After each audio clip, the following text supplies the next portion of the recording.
Our 69 overall quarterback Chet McCoy got stabbed in the back by Memphis. Heading into our sophomore year, the transfer portal became available to us. Looking through it all, there were a ton of schools that were inviting us in to compete for a starting job. But Memphis is the school that we committed to as a 3-star triple option quarterback coming out of Lancaster, Pennsylvania. And we came in clutch for them in our freshman year, taking down Appalachian State and leading them to a bowl win. Also, it was a perfect storm with senior Seth Hannigan leaving the team. So we decided to ride with Memphis, and our goals heading into our sophomore season were clear. First, take Memphis to be a top 25 team. Second, lead Memphis to an American Conference championship and win it. Third, reach 75 overall as a quarterback. And fourth, lead All-American quarterbacks in passing yards and rushing yards combined. But as we outlined our goals, it became anything but simple. That's because when we stepped onto campus, taking a look at the depth chart, we were listed as quarterback number 3. And in week 0, we were thrown into a quarterback battle for the number 2 spot. So our new goal is to win the quarterback job as quickly as possible, where our first drill was all about staying in the pocket, and we were able to maintain composure all the way through and dominate the drill to take round number 1 against Arrington Maiden. But drill number 2 is going to be a lot more difficult because Maiden is a triple option quarterback, and with 88 speed was able to put up a good score. So we are trying to do everything we can to win, including on pitch plays, going down and blocking defenders ourselves. But this one here came down to the final rep where we were behind until a pitch play out to Sutton Smith as our dynamic duo is going to win us this quarterback battle and hopefully translate to this season. That does lead us though into the first game of our sophomore season, taking on Louisiana Tech, where we're starting at the same place last year on the bench. But before I knew it, we were walking out on a 3rd and 8 inside of the red zone, throwing a screen pass that wasn't quite enough to get the first down, but Boyd went down with an injury. So that meant we were going to be playing in this game, and I wanted to make an impact and prove ourselves. So the ensuing drive, we took the field and I decided to take a deep shot, but ultimately it was knocked out incomplete. And as 3rd down came around, we tried to lean on what we knew in running the football. So with our 2 gloves out to the left side, tried to stretch for the first down, but was tackled short and had to punt it away. So we were looking to do better on our next drive, where we started out hot, pulling an RPO and hitting a tight slant across the middle. But again, the drive came to a 3rd down. This time the pocket collapsed and we held the ball too long, leading to a sack, and we walked off the field with nothing to show for it. And that would be the last time we walked off the field, because we stayed there on the sideline, Boyd coming back into play, and we had to watch as Louisiana Tech scored 21 unanswered in the 4th quarter and won this game. And so it wasn't the outcome that we wanted, and Boyd's stats didn't look that good. As we walked into the facility to start week number 2, something had shifted. Our coach trust was actually higher than Boyd's. That meant only one thing. We were going into a quarterback battle this week, and it was going to be settled fast. This time it wasn't about who could run though, it was about who could throw. And on our very first rep of the drill, we fired a strike that ended up in the end zone. That was the start we needed, but it also exposed a new problem. Our slot receiver wasn't even a wide receiver. He was a 68 overall running back forced into the position because of injuries. And as we look deeper, we realized there was only one true receiver on our roster right now that was rated above 75 overall. But still, we pushed forward. The second drill was all about pocket presence, something I was still learning to trust as a former triple option runner, but we stayed calm, held our ground, and edged out a win on the final seconds of the rep to win the QB battle. And just 2 weeks ago, we were QB3, and now we're the starter. So it was time to prove that we belong under center, but we're facing off against Georgia State team coming in as the actual underdogs. We got the ball first and faced pressure early, but on a 3rd down, I was able to step up in the pocket, tuck it, and picked up the first down with my legs, and that gave us a small boost, but the drive didn't last. A short gain on 2nd down left us behind schedule, and a screen pass looked like it might break, but we got stopped a yard short. So as we walked to the sideline punting the ball away, Georgia State didn't waste any time, putting up 7 points early, and as the offense came back onto the field, it was clear this wasn't going to be easy. If we wanted to win, we were going to have to do it without our 2 top offensive linemen, and that showed immediately as a 3rd and long came. Once again, I had to run just to keep this drive afloat, scrambling for another first down. Brendan Doyle, though, our veteran tight end, is the only safety blanket that we have. Every time we need someone to step up, he was the only name we could trust. But here we looked his way, instead using him as a lead blocker as we saw the lane opened up, and we were able to run it in for the tying score. So far, the only thing consistent in this game was our ability to run the football. Even in the 2-minute drill, it was 3rd and 8, and we took off again, this time sprinting past the marker to keep the drive alive, but the next play nearly ended it. A sack pushed us back and had to drive in danger of stalling, but coach answered with a smart call, a mesh concept that left our running back wide open on the right side, and we were able to connect, making it a clean first down across midfield, but it quickly led to another 3rd down, and coach dialed up play action. We got hit immediately, but stood in and delivered a short throw that somehow got completed and moved move the chains. Then on the next play, I tucked and scrambled again, this time using the running back as a lead blocker to get us inside the 10, and we were knocking on the door, but coach went conservative, and suddenly we were staring at a 3rd and 1, and here we didn't convert it and settled for a field goal, walking into halftime with only 3 points from what could have been a great drive. Coming out of the tunnel, we started back near midfield and opened with a screen. Then for the first time all game, we went to the triple option, and I made the right read, pitched it, giving the running back space to pick up the first down, and then Doyle stepped up again, this time on a corner route. We timed it up perfectly, and he put us inside the 10 already. But as we got to another 3rd down, Doyle stepped up again on the biggest play of the day, running from the tight end spot. We're able to hit him across the middle, and he broke a tackle, powering his way into the end zone for our first passing touchdown on the season. It really looked like everything was coming together at this point. So coming back out, I wanted to take a risk. We called a deep shot, trying to stretch the field, except our lack of receiver talent and our arm strength caught up with us. The ball hung in the air too long, and Georgia State picked it off and returned it deep into our territory. So we were on the sideline sitting there and watching as they scored again, their first points since the first quarter, but we still held a lead, and with 5 minutes left in the game, it was on us to close it out. Coach decided to lean on Smith and the run, but 2 straight handoffs got absolutely stuffed, and we found ourselves in a 3rd and long. I tried to buy time, but the offensive line broke down again. This time it was holding. That was the nail in that drive, and we punted the ball back with the lead hanging on by a thread, and Georgia State responded by driving down the field, this time finishing it off and taking the lead late. So that meant our first game as a starter was going to come down to the last drive. We opened up with a short throw to Doyle to settle things, then it came to a deep shot. It hit the receiver in the hands, but it bounced right off. So we were in scramble mode again, our offensive line not holding. We stepped up, saw Doyle, but we overthrew this pass that could have been huge. Our accuracy let us down in the biggest moment, but still we managed to pick up a first down, rush back to the line, and called our shot with no time left. One final heave, but it landed in the wrong hands. Our second interception of the night. Georgia State took the ball, and they took the win. As we dropped to 0-2, our debut as a starter ending in Heartbreak, we proved we could move the ball. We proved that maybe we belong, but we didn't prove we could win. Not yet. And that loss affected our decision making, because starting out week 3, we decided to turn down an NIL deal, not because it wasn't appealing, but because we had to put our focus elsewhere. Now that we were the starting quarterback, every rep mattered. Practice wasn't smooth. We missed throws, missed time routes, and forced plays when we didn't need to, and our first full week as starter ended with an interception in practice. And when you're about to face a team that averages 2 interceptions per game, that's not the confidence that you want to carry in. And I think coach felt the same way, because we opened this game strictly on the ground. The first play was a read option, and I kept it to move the chains on our opening series. Smith, our running back, followed it up by taking the next carry past midfield, setting us up in a good spot, and coach stayed in the hurry up. So we lined up, and I was able to drop back and hit a stick route underneath for 9 yards to keep things on schedule. And I'm happier today because we went to the triple option early. Even though it was called for a pitch, I decided to keep it and picked up just enough to extend the drive some more. But 2 plays later, I dropped back looking to pass again, but nothing opened up. So we went back to our triple option routes and tucked the ball, this time taking it into the end zone for another rushing touchdown on the season. That gave us a 7-0 lead early, and for the first time this year, it felt like we were ahead. And to make it better, Troy punted the ball back, so we had a chance to build on our lead. Smith took the first carry up the middle for a good gain, and then we scrambled out on 2nd and short to cross midfield again. But why not go back to Smith if it's working? But on 3rd and 5, a screen pass slipped the receiver's hands. We kicked the field goal. Still though, we're up 10-0. I'm glad our defense is a higher overall than our offense, because they came up, held Troy empty again, and a pass to Doyle started off our 3rd drive well. On 2nd and 1 though, I saw a mismatch and threw a quick ball to Doyle out again, but the linebacker dropped back, got his hand on it perfectly, tipping it into the air, and their corner was able to come down with the interception on our bad read and return it to the 35-yard line. Just like that, we gave Troy an opening in this game. On the sideline sitting, our defense held Troy up. In fact, they had to punt to the 1-yard line, so we decided to take this game into halftime. So as we came back out in the second, we started off with 2 short throws, both checkdowns, just to get settled back into a rhythm. Then we went back to the running game. The read option was called, and I was able to keep it, gaining 9 yards crossing midfield. And a few plays later, I scrambled up again and picked up another 9 yards, putting us inside the 30. But here we decided to lean on Smith, who took the handoff on the very next play, bounced it to the outside, and with no defenders out there, took it in for a score, bringing us up 17-0. Here though is where momentum would shift, because Troy answered our touchdown with one of their own, and we weren't able to move the ball and punted it away. Troy came down, scored again, and before I knew it, it was 17-14. But at this point, there's 5 minutes left in the game, and the plan was simple: run the clock and protect the football. On 2nd and 6, I pulled a read option and was able to pick up a needed first down, but as we decided to scramble out to at least force the clock to continue rolling, we got crunched by 2 defenders and coughed up the football. Our lineman was able to recover it, but our drive ended there, and we punted this ball away. And so the second half was not going well for us, but our defense came up up with a huge fourth down stop. We had the ball, just needing one more first down. The first play we ran came out and only went for 1 yard, but then we called a triple option, and as we tried to pitch it out, we got hit and the ball flew straight behind us, and in a foot race to recover it, Smith was the one who managed to fall on it. We had to try to pass on third down, now backed up so much, but nothing was open, and so it was another punt, but our defense came to play. They finished the game for us while we couldn't, and so it wasn't a clean win, but after 2 losses and a horrible week of practice, it didn't matter. We finally won, and that's all we could ask for. After our performance, it looked like coach is trusting us way more than the other quarterbacks, as Arians and Maiden is already down to negative 1,600. But this game against Arkansas was going to put all that coach trust to a test, as it was a team 10 overall points higher than us. We took the field just 48 seconds into the game, already trailing after Arkansas marched down the field and scored with ease. Looking to respond, we strung together 2 first downs and made our way to midfield, but things quickly unraveled. On first down, we took a big hit inside of the pocket. On second, another shot that came in even harder. By third down, a blitz was crashing in, and we had no choice but to get the ball out quickly, a play that failed, and the drive stalled. Back on the sideline, the trainers had to check us out because our body was already taking serious punishment and wear and tear was in effect. Still, we went back out again on the next drive, but the results didn't change. On third down, we were swallowed up in the backfield once again, this time for another ugly sack. Seeing how beat up we were, coach tried to shift the focus to the ground game on the next drive, but that didn't even hold up because a handoff to Sutton Smith saw him coughing up the football, and Arkansas made us pay with yet another touchdown. By the time halftime approached, it was already a rough scene in this game. The only highlight in the first half was a scramble on the final seconds of the half, followed by a deep shot towards the end zone, a Hail Mary that we couldn't even get there. But when the third quarter opened, we came back out determined to shift momentum. We kept it simple, ran the ball to get going, and then at midfield dialed up a play action pass. And we stepped into the throw and delivered one of the best passes of our career. Perfect timing, perfect placement, and it went for a touchdown. That was the exact spark that we needed to ignite a comeback, and we tried to build on it immediately. On the next drive, we scrambled again, looking for space, but as we slid to avoid contact, the defender got us and hit us late, jarring the ball loose. Arkansas recovered the fumble, and right again, we were back to the sideline. Down 3 scores late in the game, there wasn't much left we can do. We tried to put something together in the final minutes, but even in garbage time, our efforts came up empty. This was supposed to be the game where we proved that we belong, especially at the top of the depth chart. Instead, it became clear that our body was breaking down and that maybe we weren't quite ready for the big stage just yet, and maybe we weren't the answer for Memphis just yet. With our goal of becoming the answer for Memphis, it was rough that our energy was getting spent on healing ourselves every week and keeping our GPA from dropping. And even though we are 1-3, good news is our season is not over just yet. But from here on out, every game is going to be a must win, especially if we want to complete our goal of cracking the top 25, but it will be a long shot if we can get ourselves into the college football playoff. Every practice was going to be as important as ever to get our overall end XP where it needed to be if we did want to complete our goal of getting to an 80 overall. But today, conference play starts against UTSA, and our winning streak has to happen now. Our defense gave us great field position to start the game, setting us up on the 30-yard line. We capitalized right away with a solid completion to our tight end, and coach followed that with a handoff to Sutton Smith, who powered his way down to the 1-yard line. Then came a familiar call, a goal line rollout, and just like the play that made our name as a freshman, we rolled out trying to look for the end zone. This time it didn't work, but on the next snap, we still pulled a read option and walked our way in for the first score of the game. After another defensive stop, we were back on the field. This time it only took 1 screen pass. On our second play, Leverett, the only receiver on our team rated above a 75 overall starting right now, took it the distance for a touchdown for the second score, but by halftime, UTSA had found the rhythm and put up 10 points, tightening the game, and so we came back out with a much smaller lead to work with and leaned on our legs again. We opened the second half with a 12-yard run, then followed it up with another scramble and a passing play after our receivers couldn't create the separation needed, but that drive stalled on third down after we were forced to check down to the running back. But for the first time all season, coach is starting to show real trust in us and kept us on the field for fourth down, and we barely converted it, but it was enough to keep the drive alive. That trust, though, didn't last long because we got to the 1-yard line, but this time it was fourth down and coach pulled us off the field. We were ready to go for it for our second fourth down conversion of the game, but he didn't let us. And as the fourth quarter opened, a graphic flashed on the screen. Tulane was 4-0, already in the top 25 while we sat 1-3. That was all the motivation we needed to close this one out. And then Sutton Smith delivered with a key first down on a give read. And on the next set of downs, we were finally able to hit a wide receiver. Just our third completion to one all game long. But with things looking good, the play calling took a strange turn. On 3rd and 10, coach came out calling a triple option. And no matter how athletic we looked, we weren't going to get the 10 yards we needed, and we had to settle for another field goal. And on the sideline, we had to watch as UTSA responded with a touchdown to cut it to a 3-point game. And suddenly, not going for earlier is going to cost us everything this season if we can't close this game out. So from there, it was all about clock control. But on 2nd down, Smith was tackled 4 yards behind the line of scrimmage, making it a 3rd and 14. So the game was going to be on us to make something happen. And to avoid an incompletion and a clock stoppage, we scrambled. Looking for the first down marker, we tried to fight through contact, but we came up just short, 1 yard short of the line to gain. So that left the entire game up to our defense. But luckily, they delivered one final stop to close out the game, and we walked off the field with another win and earned player of the game honors. It wasn't our cleanest performance, but in the end, it was another win in the column. That ending wasn't the only thing that we survived, as our midterms came around and we ended up with all B's. And in good news, we also got a star wide receiver back from injury in Jamari Hawkins, and he hasn't played at all when we've been on the field. So we went into practice and everything looked good. We were able to start building chemistry with him and our new look receiving core. For the first time, everything looked flawless, and we had maybe the best practice of our entire career and ended up with the highest score we've ever had. But the question is, can we continue to put things together? As the season is on the line now every single week. Coach knew it was important to start fast, and the ground game gave us some early momentum with a solid run from Sutton Smith. But on 3rd down, the pocket collapsed and we had to scramble. Expecting a modest gain, we actually broke it to the outside instead and picked up 20 yards to convert and more. That drive, however, stalled shortly after. On another 3rd down, our tight end caught a mesh route but drifted back behind the sticks, ending the series there, and Charlotte capitalized and put up a touchdown. But a strong return set us up near midfield once again. For the first time all game, we found Hawkins on a slant for a solid gain down the field, but still it was another 3rd down, ended the same exact way as the previous one, with a short throw to the tight end who couldn't reach the line to gain. So we made a change on the next drive, turning to Doyle instead, our other tight end, and he came through with a great first down catch, but the run game was stuck, and so we were going to have to get things done through the air. On 3rd and 7, we hit a quick strike across the middle, and that kept the drive rolling, but a triple option on the following play lost us 2 yards. So that meant, again, we were going to have to bounce back. On 3rd and 14, we connected on a 30-yard pass to keep things rolling even farther, and then 2 plays later, the same tight end who had struggled earlier to get open and get to the sticks hauled in a touchdown here to help cut into Charlotte's lead. With the offense now clicking and the defense stepping up for us, coach actually gave us the keys late in the first half as we got the ball back with just under a minute to go. On 3rd and 7, we found an open receiver on a crossing route as the defense dropped deep, but now with 30 seconds left, we took off. Nobody was open, and we carried multiple defenders to set up a 3rd and inches, but burned a timeout in the process, so we had to convert on this play, and that we did, but it did cost us our final timeout, but there was 10 seconds left and no way to stop the clock, so we looked to Hawkins. In a one-on-one situation, we trusted him, threw it up, and he came down with the ball for a huge touchdown to go into the tunnel. And so that meant at the end of the half, we actually had the lead, but Charlotte struck again right out of halftime, taking the lead back in this game, so we had to respond quickly, rolling out on a play action and hitting a pass 30 yards down the field, setting us up to regain the lead, but then we went to a triple option to keep ourselves in it, picking up another first down, now getting us to the 25-yard line. But having drives that stall has been a thorn in our side all season long, as this one had the same result, and we just had to walk away with a field goal, but at least we were able to tie it up. But our defense got another big stop, and we got the ball back with a chance now to take the lead, and a swing pass to the running back on 3rd down was able to keep things alive. From there, Doyle was able to pick up another 10 more yards as we were able to connect with him. But here we pulled the ball on a read option and ran through contact, dragging defenders to the 30-yard line with a good drive moving. We looked to Hawkins again, who won another one-on-one matchup. And that connection gave us the lead as he was able to get in for the touchdown. And again, our defense stepped up as they've been able to carry us so far this season. This time they were able to get a 4th down stop against Charlotte, and we got the ball back just looking to seal the game. And honestly, all it took was one play, because it was a pitch play to the outside, and Smith turned the corner and took it 40 yards to the house, finishing off Charlotte and keeping our season alive. We walked away with another player of the game win, finishing the game with 229 passing yards, 61 yards on the ground as well on only 10 carries. So the winning streak was coming together this season, and taking a look at the stats, we were in a good spot through now 5 total starts. Looking at the passing category, we had 826 passing yards, 6 touchdowns, and 4 interceptions, but we were also leading the team in rushing with 332 yards on 78 carries. carries. But the back half of the season, we're heading in with a brand new wide receiving core, and our identity might change because of it. And I'm excited to see what more chemistry we can build up with Hawkins now in the lineup, because we were going to have to continue this winning streak and use him in the process if we wanted any chance of cracking the top of the American and the top 25. The first quarter of this game didn't offer much, but the second did start off with a jolt. We had a wheel route open from our own 1-yard line, and it looked like to be a huge gain, but the pass was tipped away at the last second. The next play nearly turned into a disaster as a handoff got stuffed, nearly resulting in a safety, but from it we were forced to punt, and USF had a chance to flip the game. But they ended up in the same exact spot, and a worse mistake was made on their part as a fumble resulted in us getting the ball at the 8-yard line deep in their territory. And on third down, we went to the one receiver that we trusted more than anybody else in the field at this point, as Hawkins was able to deliver with a clutch grab to put us on the board first. That touchdown opened the door for our newest weapon to keep showing why he might be the piece that carries us into the top 25. But before the half ended, we did get the ball back with 1 minute left. Sitting at the 35 on 2nd and 1, we took off and picked up 20 yards, moving us now into striking distance, and we kept pressing from here. A quick route to our running back out of the backfield gave us separation, and after firing it in stride, he took it down the sideline and got us inside of the 20, and so it was only right to go back to him. But this time he was lined up in the slot, and he ran a sharp slant, and we were able to hit him in stride for our second touchdown of the half. We got the ball back midway through the third, and we pulled on a read option and was able to take it for 15 yards, putting us back into scoring position for the third time in this game. But here on a 3rd and 9, we went to Hawkins, trying to finish out the drive, only to see him stop short of the marker, and this time we did have to settle for only 3. Still, we were in control of this game and got the ball back with, this time, a chance to put it away. And we did that by pulling the ball on another read option and broke it off for a 15-yard run, pushing us near the red zone. But again, it's happened to us so many times this season. We tried to slide to protect the football. It got knocked loose and USF recovered. And from here, that completely flipped the game. In just a span of a few minutes, our lead shrunk from double digits to just 3 points after 2 quick scores. But time though, this late in the game, it was on our side. On first down, the read option broke down immediately, and we did get tackled for a loss, and that all led to a long 3rd and 12 just after the 2-minute warning, where coach still didn't trust us and called a run play to try to keep it safe. But for the first time, we audibled and completely overruled him, and checking into a pass, we were looking to try to take control. That decision though didn't work out. Pressure came quick, and we barely got the ball out before taking a shot, but a flag did come flying in. It was pass interference on USF, a penalty that did give us a first down and let us kneel out the clock. So again, we held on to a lead, winning by 3 and securing player of the game honors with 150 yards through the air and 90 more on the ground. So far this season, it's been one of our most complete performances. But as we moved on to week 10, things got a little bit more personal for us as we're taking on Navy, who was the school that we were going to commit to before Memphis. Last year we beat them, which let us know that we made the right choice in the school that we picked, but this year we were going against them as the starting quarterback. And there was one thing I wanted to prove in this game, and that is that we have developed as a starting quarterback, and our coach has done the job. But Navy today opened the game with a field goal, and we took the field knowing this was going to be a battle of attrition and time of possession. Our first drive started with a 3rd down, and we kept things alive by dumping it off to Smith, who managed to fall forward just enough to move the chains. Then, relying on our triple option background, we pulled the ball on a 3rd and 2 and broke loose for a 15-yard gain across midfield. We followed that up with a quick play action as we dumped it off to Doyle, getting us inside the 10-yard line. And on 1st and goal, we scrambled up left on a passing play and reached to the pylon, putting us up 7-3 early. But to make a statement, we needed to put more than one score up on the board. Coming back out, we pulled another read option for another 10 yards, and still Navy's defense, one of the best in the American,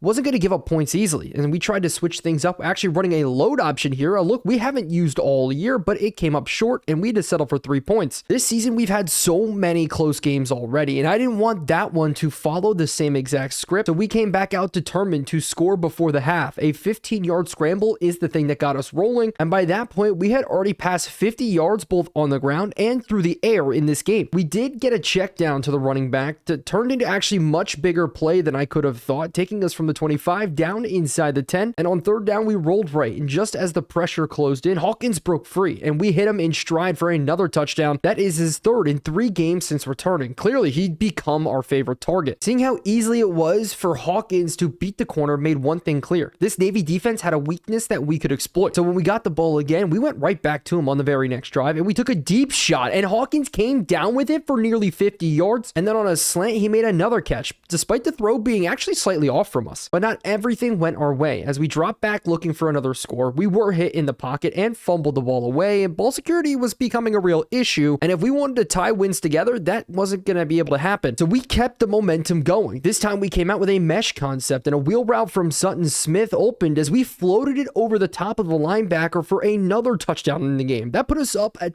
31 points on the day, but we weren't even done yet, because after another defensive stand, we came out running 4 verticals, and Hawkins found space again, pulling in his second touchdown of the day. At this point, all we could do was look towards the Navy sideline, the same sideline that once told us we'd be nothing more than a third-string read option quarterback. And even though Navy scored late, it didn't matter. We closed out a 38-10 win, our first blowout, true blowout victory on the season. We finished just 1 yard short of our first 300-yard passing game this season, but we threw 4 touchdowns and added 68 rushing yards, and now this was the best performance of our career, and Hawkins was dominant, finishing with 125 yards and 2 scores in his own right. But while that statement game made us feel great, this week posed the toughest challenge that we were going to have to face yet, because if you remember just a little bit earlier, Tulane was in the top 25 as one of the best teams in the country, and outside of our rivals in UAB, they're one of the top teams in the American that we're going to have to take down inside our conference to secure a championship appearance. But before we got into the game, I did want to check out our stats on this season, as currently we stand as one of the worst passers right now inside of our own conference, but that can be because we started the least amount of games so far. On a positive note, we were one of the most accurate passers, so our development as a quarterback is coming along as planned. But as I went over to the rushing, I realized we were actually one of the best rushers in all the American, with almost 500 yards on the season. So while we went into the game, and the last game put us on the map, this game against Tulane was going to introduce us to the whole country. And what an introduction it was, as on the first play of the game, we decided to take a slot fade to Conley, our little slot receiver that could, and what a play by him, as he caught it and took it the distance. Within the first 10 seconds of the game, we were on the board. That was the best start we could have asked for, but then we picked up right where we left off. It was a quick connection to our running back, who did make a great catch to get this next drive started. Then Tulane blew a coverage, and Banks broke wide open in the slot on a play action, and we hit him for 25 yards early in this drive. But progress did stall, thanks to what might be the slowest tight end in all of college football. A pass that should have gone for 15 only picked up a few here, setting up a 3rd and short. But it didn't matter though. We pulled the read option and kept it ourselves, taking it inside of the 10-yard line. From there, we leaned on Hawkins, and he beat his man on a slant and kept his touchdown streak alive, giving us our second score of the game. Tulane answered with a field goal, and after that, our next drive stalled, and they came back out and scored again. Just like that, we were only up 4 points in this game, but with our season hanging in the balance, every single week we made a costly mistake here. Right before halftime, we forced a throw that was picked off, and Tulane capitalized immediately, scoring again, and at this point, they put up 17 unanswered points in this game. So we entered the second half needing to be perfect, no more mistakes, and we responded with urgency, needing to win this game, and it was a read option that got us moving, and then we took advantage with a deep shot to Doyle, pushing us inside of the red zone, and we went hurry up. But on the next play, everything broke down. Doyle missed a key block, and we went down just short. Still, it didn't matter. On 3rd and goal, we went back to Hawkins again and found his way into the end zone once more on the day. That touchdown flipped the momentum, and our defense locked back in, and we got back on the field, and this time we only needed 2 plays to score. It was a speed option to Sutton Smith that turned into a breakaway run and another score on the second half for us, stretching our lead out to 2 scores. Then came the knockout punch. Another defensive stop actually gave us the ball right back, and on the very next snap, we took a deep shot to Hawkins as he went up and over the defender, hauled it in, and made him miss. And just like that, this game was completely out of reach at this point. Tulane had no answers, but I wasn't done quite yet. Knowing they were getting votes for the top 25, we wanted to leave a drive with no doubt in mind that we were the better team. So as they dropped into deep coverage, we actually hit short routes and worked the ball underneath to continuously move the chains. Then came the highlight. On the final drive, we made one of the best throws of our career, a corner route to the pylon. Banks secured it for the final touchdown on the day, and just like that, we'd actually taken down one of the top teams in the country, and pretty handedly. It was one of the best games of our career, as we had 345 yards and 5 touchdowns. Sutton Smith even added over 100 yards on the ground, and Hawkins, he exploded. 3 different scores on the day, reminding everybody how dangerous he is for our team when he's fully healthy. But as we moved on to week 12, we were not ranked, unfortunately, but we did have a ton of goals on the line this week, and hopefully to get us a win this week, we spent some of our points to improve our accuracy, as our goal was still to develop as one of the best passers in the country. First, a win today in Rivalry Week would clinch us a spot in the American Championship, but also a win today might get us into the top 25, as it looked like for the first time ever we were receiving votes, and hopefully to get us a win this week, we spent some of our points to improve our accuracy, as our goal was still to develop as one of the best passers in the country. So it was Rivalry Week, and everything is on the line, as our winning streak is looking to get up to 6 games. We pick it up at midfield, as our defense sets us up in a good spot, and immediately we're going to Hawkins to continue this connection that has turned our season around. But our arm has gotten better with the spent XP, and we were able to fire one in the window to put ourselves knocking on the door inside of the 5 early in this game. Coach called an easy handoff to Sutton Smith, and after coming off his best week last week, he started this game getting blown up and the ball actually popping out, and that ended our drive against a defense that was looking to be a problem today. UAB was able to score off of that, and coming back out, we couldn't get anything going as Doyle dropped his third down pass that put us now down 14-0 in this game. So we came back out in the 2-minute warning situation, and we could go down 3 scores. So we needed to make up for our losses here, and to spark things, it was Hawkins who we were going to have to go to get things rolling early. We even tried to take a deep shot all the way to the end zone, but the defender was tight to Hawkins and he couldn't make the play. But we still came back out the next play and fired it in to ensure that we could keep this drive moving. And so now there's 1 minute left, and after it looked like all the slant routes that we were about to throw to were covered, so we took off. And that's something we haven't done a lot in this game, but needed it here to keep the chains moving. But we then made a huge mistake, as if we just waited an extra second, this angle route would have been behind the defender, but instead we were chasing the defender with the ball in his hands, saving a touchdown that could have happened off of this interception. So that was it now. We had no points in the first half, and we were going to have to come back. So to hit the reset button and save our season, we went to Sutton Smith on the ground to start the second half, and then a shot across the middle of the field to Doyle, because this drive was the one we needed to score on, and we were going to need our weapons to step up. I just know that it's going to be on us to be mistake free here, as we were able to hit Conley on the slot and the out quick. But this is what turned my confidence around, as on a slant concept we scrambled out and could have taken off, but then it appeared a simple pitch and catch with Hawkins, and the streak continues with his touchdown scoring, as our comeback is about to start right now. But just as the confidence was rising, UAB did add an extra field goal, so they did push it back up to a 2-score game. So it was going to be another do or die drive for us, and we decided to take off on this drive that should have gone for more if Banks could have held his blocks for just a little bit longer. And so we did it again to convert on 3rd and 5, but this time it was the slowest juke move on the planet, and we weren't going to make anything happen more than that. But here we were scrambling again and was forced to sit down and take 3. At least here we were able to bring it back to a 1-score game. The only issue is there was not a lot of time left in this game. We just needed one more chance, and our defense actually gave it to us, but it was going to have to be done on a 2-minute drill, and our season and our goals are all on the line. So it started with Smith out of the backfield on an angle route, who was able to get us to the midfield mark, but we already took 30 seconds off the clock. But on the very next play, Banks was left wide open, and it was a good gain out to the right side, bringing it to a 3rd and 1. And here I thought we could catch them slipping with a QB run, but they were actually ready for it and brought us down, bringing up 4th down. So this was maybe one of the biggest games of the season, and while Hawkins was going to be our top target here, Banks actually got open on the backside of the slant, and he caught it, saving us the game. But time, though, still was not on our side, as if we just stayed firm in this pocket, it could have been the perfect opportunity to fire one in, but instead we were forced down and burned our last time out. So we were backed up, but Sutton made a great catch on this play, and after the catch was able to keep things manageable, but we had to hurry to the line. And on this snap, just to force a 1st down to stop the clock, we waited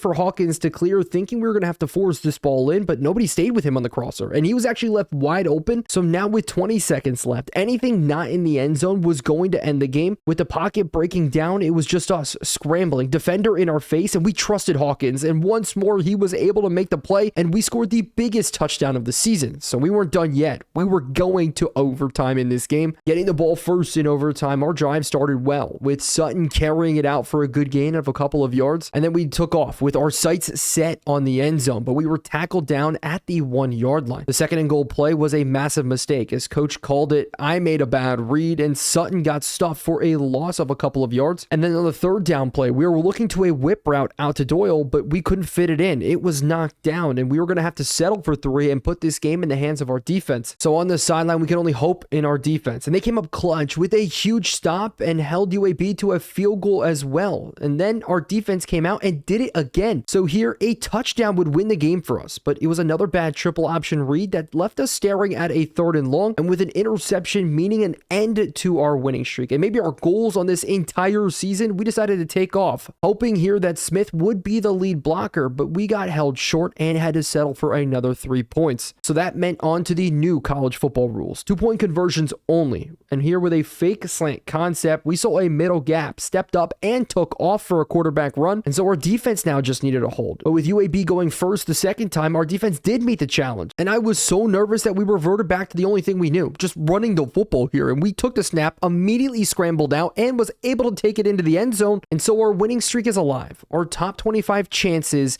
have now come to fruition, and our championship hopes are secured. It was not the best game for us in any stretch of the imagination, but it was scrappy, something that we were really going to have to do because more big games are on the horizon. So here we are, now ranked at the top 25 with only 2 games left to play in regular season. And it was crazy to see that as we got ranked 19th, Tulane also got themselves ranked with a win against North Texas. And so with our streak now up to 6 games, we are going to have to run through that same exact North Texas team, and they're actually favored to beat us. But in this game, we were going to get help in the most unexpected way, as we were able to start the game in good field position thanks to our defense and a punt return, but we couldn't execute, and it did cost us as we were only able to walk away with 3 points after having such good field position. And drive 2 ended just like drive 1 with a field goal. And so with 6-0, North Texas did answer with a field goal, but our defense came up clutch again, adding in a big punt return once more from Connolly. This time though, I was not leaving with 6. We dialed up a triple option and took a shot right to the chest, but we were still facing a 3rd and 4 a couple plays later. And I looked to Banks on a quick slant. The throw was behind him, but he reached back, making the grab and getting us inside of the 10. And then Connolly, he did it again, this time slipping through the slot, snuck his way into the end zone as we finally had ourselves on the board with 6 this time instead of 3. North Texas did punch back though with a touchdown right before half, and just like that, we were going to be locked into a fight. So coming out of the break, it was all about the quarterback run. First play, an inverted veer as we pulled it and rumbled it ahead for 7 yards, and then we went to a triple option. This time they forced me to keep it as we slipped a tackle, found a lane, gaining 12 more yards. It really all started to feel like high school again. Our triple option days, as we just were straight up old school, ground and pound triple option. Next play, another veer, and I took it myself, cutting inside and picked up 10 more yards as we crossed midfield and were rolling. But as everything seemed to be clicking, it fell apart as I made the wrong read, as we should have handed it off this time, but we got our head taken off here and the ball popped out. Thankfully, Sutton Smith fell on it, but this drive was over and North Texas took back over, but our defense just kept showing up. Another big stand as we took over deep in enemy territory. On 2nd and 8, we scanned the field and nothing that we liked showed, and I wasn't about to force it, so I tucked it, bounced it outside, and took off down the right sideline, getting us knocking on the door. And from there, we let our workhorse finish it off with a simple inside zone run. Sutton Smith, who punched it in, and just like that, we stretched it to a 2-score lead. So with 20-10, we knew that one more score would be enough to put this game out of reach, and our defense came through. And when we got the ball back, everything aligned perfectly on what felt like a busted coverage. Connolly was completely forgotten about by the defense, left wide open, nobody even close, and despite being a 75 overall running back, he made the most in the biggest moment from his slot receiver position, putting this game firmly out of reach. From that point on, it was all garbage time as we coasted to the finish line and locked this win up. Our winning streak is now continued from 6 games to 7, and the momentum we've built hasn't shown any signs of slowing down just yet. The only streak that did come to an end was Hawkins. For the first time this season, he didn't score a touchdown reception, but that didn't matter because our top 25 was alive and climbing. So as we moved on now to week number 14, we went from 19th to now 15th place, rising 4 more spots. So that means heading into the last game of the season, we had more on the line than I could even imagine. Starting our first drive of the game, I wanted to set the tone early and took a deep shot, not to Hawkins, but this time to Banks, and he elevated over not 1, but 2 defenders and came down with the football in a highlight reel catch. This completion also pushed us past 2,000 passing yards on the season, a milestone that quietly reminded us how far we've actually come as a passer. But here we were first and goal, and we leaned on the ground game, calling back-to-back runs to try to punch it in, but both attempts were stuffed, leaving us with a 3rd and goal, and that's when we turned back to the air. Rolling out to the right, we found a go-to tight end settling into space. I fired it in, and he made the catch for a touchdown, giving us the 7-0 lead early, and it was exactly the start we were looking for. Our defense came through once again, like they've been doing for us all season long, setting us up with excellent field position, and as we took over on the 29-yard 15-yard line. It was a 2nd and 10 rollout on a play action boot that we managed to thread a risky throw into a tight window, pushing us down to the 15, and it looked like another touchdown might be coming, but the drive did stall from here. Facing a 3rd and 5, we tried to connect with Doyle, hoping we could find a soft spot in the coverage, but the linebacker was glued to him the entire round. We had no choice but to throw it away and settle for a field goal. So as we came back out, we went to our number 1 target this time, Hawkins, and for the first time in 2 weeks, we finally actually connected with him. A smooth comeback route on the sideline that did get things moving, and right after we crossed midfield, we did face a 3rd and 7, needing a conversion. The throw wasn't perfect, but we got bailed out. A pass interference on Rice, a really lucky break, and we weren't going to waste this. But even after getting the help, the drive still came to another 3rd down. This time, Rice came out showing press and sent the blitz. It was man coverage across the board, and we already knew what that meant. Hawkins was going to be one-on-one, running a flag route, and he beat his man clean. We hit him in stride, and he took it inside the 10. From there, it was a simple stick concept. Then we saw Doyle lined up at a tight end, hit him on the stop route, and it was a quick touchdown, going up 17-0. But we still were not done, not in the first half at least, as we actually got the ball back again, right around midfield, and Doyle broke loose on an underneath drag route. We hit him in stride, and he did the rest, beating the linebacker and picking up 10 yards to get us moving. At this point, everything was clicking in the game. Even Sutton Smith was getting whatever he wanted, and so with 4 minutes left in the first half, we actually had a shot to deliver the knockout blow early, and that's when Leverett stepped up. He hasn't seen much time on the field since Hawkins came back into the starting lineup, but on a corner route, he found his window. We fired it in, and he made the catch for a touchdown. And just like that now, we were up 24-0, and we were fully in control, and it felt like everything we touched was turning into points. These were the moments that we used to pray for last year, just sitting on the sidelines, hoping that a blowout would happen, and we got a chance to get in. This was all fun. We were out there controlling the game, and Rice had honestly no answers. Everything we did work, and the second half felt like smooth sailing as we capped off another drive with a score to keep pouring it on, and the game was over with total domination. And for the first time this season, it felt like we were firing on every single cylinder, and from start to finish, we won. Looking on now to the American Championship game, but maybe even something greater than that. It was the college football playoffs. That's what's on the line. Everything we worked for all season long came down to this. We're sitting at the 11th seed, but with one more push, we had a shot to sneak into an actual first round bye, and we were right there, eye to eye with some of the best teams in the country. But before our championship game did kick off, we took a moment to look back. Through the air, we were in the bottom half of the NCAA, but that wasn't our game. We weren't built to stand in the pocket and throw 50 times a game, but what we did do was change the game with our legs. We had over 600 yards rushing as a quarterback, and we were top 10 in the country at our position, and now Memphis was riding a 9-game win streak to end the regular season, and heading into this championship game, we had a shot at the college football playoffs, something I never expected. Our first drive of the championship game, we had to make it count. On 3rd and inches, we kept it simple, found our tight end in the flat to move the chains, and things got rolling. On the very next play, Hawkins came free on a drag across the middle, and we hit him in stride and got another first down. So we took what they gave us, and when they started creeping up, we then made them pay on the ground. They forced us to scheme it up, and we answered. The second week in a row, we went back to the corner route with Leverett, and he got separation, and we put the throw exactly where we needed, and this time it was a score, going up 7-0 early, and our defense gave us a gift. Again, they've done it all season long, another huge stop, and we were already set up in scoring position, but nothing came easy.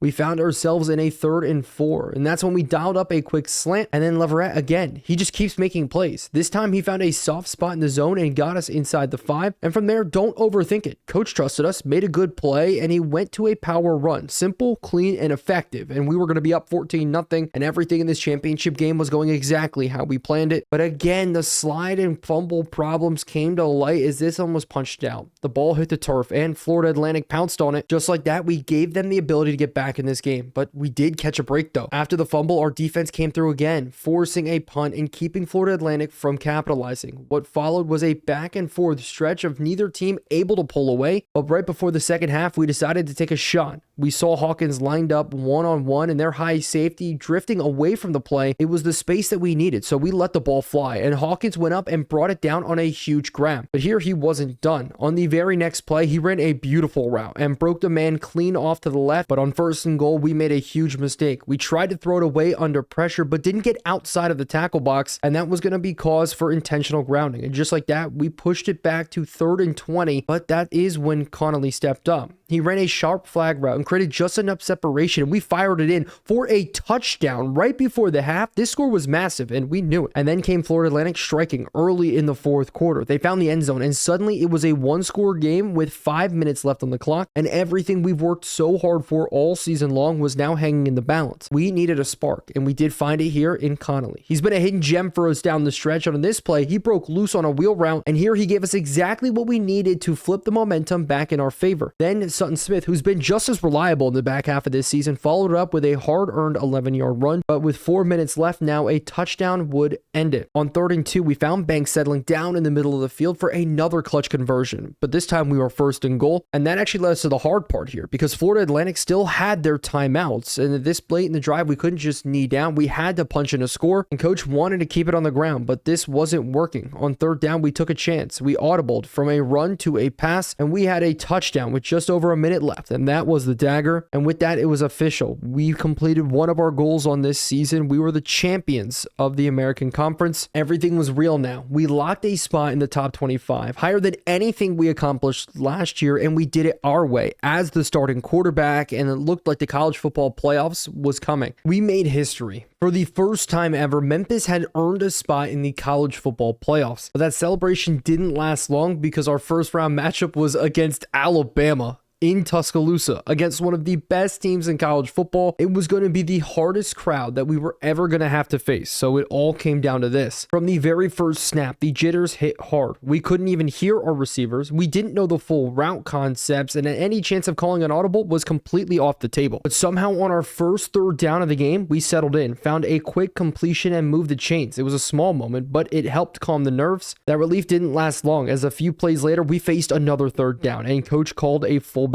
dive straight up the gut, and our offensive line didn't stand a chance. Alabama swallowed it up, and we had to punt, or that's what I thought, because as we walked to the sideline, we actually caught Alabama sleeping with a fake punt and moved the chains. Just like that, we were alive, and even with our right tackle getting completely blown off the line of scrimmage, Sutton Smith somehow found a crease and turned a big gain out to the right side, pushing us deep into Alabama territory. The crowd got quiet for the first time in this game, and here on 3rd and 5, we needed another conversion, and Conley delivered. He slipped open on a drag route underneath, and we hit him in stride to keep everything going. But on 3rd and 12, things started to unravel. We called a play action, and the design worked. The receiver came up, and we had to throw, but we held it for a split second too long and got hit. The ball fluttered out incomplete. So instead of punching it in, we settled for 3. 8 minutes off the clock. All that work and only 3 points to show. Still, we did strike first, and that meant something. Our defense did come through, and they did force Alabama into a rare 3-and-out. We actually found Banks settling into space on 2nd and 10, and he pulled it in for another conversion. We were in field goal range and had the chance to push for more, but we weren't thinking 3. We wanted 6, but again, it fell apart. On 3rd and 5, Alabama only rushed 4, but that didn't matter. Their defensive line overpowered us, and we didn't have time to escape, took a sack, and actually moved ourselves out of field goal range, and we lost momentum as Alabama scored right after that and went up 7-3. All that work we'd done early on, and it was already slipping away, so we needed Connolly to step up again, and that he did on an out route to the outside to kick off our next drive. But here we decided to actually trust coach, and on a 3rd down, we ran a draw play to get things going, and Sutton was actually able to make up the play, picking up another 1st down to move us into scoring territory. It was clear now. Alabama's front 4 was going to be a problem. They were collapsing the pocket almost instantly, and coach knew it. So he started dialing up more screen plays, trying to slow them down. But here on 3rd and 9 with 2 minutes left in the first half, we went back to what we trusted most. We called a passing play, a deep breaking in route for Hawkins. We thought it was going to be the play we needed. It was another missed chance and another drive that ended with only 3. And against a team like Alabama, you only get so many of those. So we went into the tunnel trailing 7-6. As right out of the gate, the defense made a play, an interception that could flip the entire field. And so we were going to try everything, including a triple option to open things up, but Alabama's defense too fast. And so it came down to a 3rd and 6. We rolled out trying to look for something, anything, and try to lead him upfield, but instead we got his head taken off. It was another trip to the red zone and another missed opportunity, but we did have the lead in this game, and it actually felt like it might hold for us. And when we got the ball back, we knew it was at stake, a chance to extend our lead, a chance to prove this wasn't luck. On the next snap, we rolled out and threw across our body, making a great play with all the eyes in the country watching, and found Connolly on the other side of the field. But then we got our big break. Our tight end screamed across the middle on a crossing route, and somehow Alabama forgot about him. No one followed him, so it was 1st and goal. 1 yard to go, and we handed to Sutton, and he did the rest, leaping over the pile, landing in the end zone for a touchdown. We were now up by 2 scores, and the college football playoff lights were on full blast, but as soon as things can come together, they can fall apart because Alabama scored in 20 seconds. But our defense forced Alabama into a turnover on downs, and we got the ball back already on their side of the field with a chance to extend our lead and take full control back in this game. It was an RPO that we decided to pull and looked in the direction of Hawkins, but the corner actually read it the whole way, and I didn't realize he jumped the route and picked it off clean. We tried to chase him down, but we didn't have the angle nor the speed to keep up with the defender, and just like that, the lead was gone. Alabama was back up on top, and this time it was because of our mistake. So this was it. We came back on the field with 2 minutes left in the game. This was the drive to move us on to the next round of the college football playoffs, and as we dropped back, we stepped up, took off, found open field, crossed midfield, and slid down before the hit came, protecting the football. But 2 plays later, we were already in a 3rd and 7. Pressure was closing in, and we had to make sure to make something out of nothing. And on 4th down, we went right back to him. Another check down. Make it easy, make it convertible, just enough to keep the chains moving and our hope alive. But then we reached a moment. 40 seconds left, and we were in striking distance. Seeing the coverage, we thought we could split the safeties, just like our Appalachian game a year ago. It looked perfect until it wasn't. Our tight end got jammed up. The route never developed, and what we thought was going to happen didn't transpire at all, and it led to an interception. I thought maybe that there would be a flag, maybe a pass interference, but instead our own receivers collided. Alabama caught it clean, and that was the game. We were just 30 yards away from the end zone from the biggest win in program history. It was over for this season at least, as we had questions in front of us, like it wasn't the last time ever we were going to play for Memphis.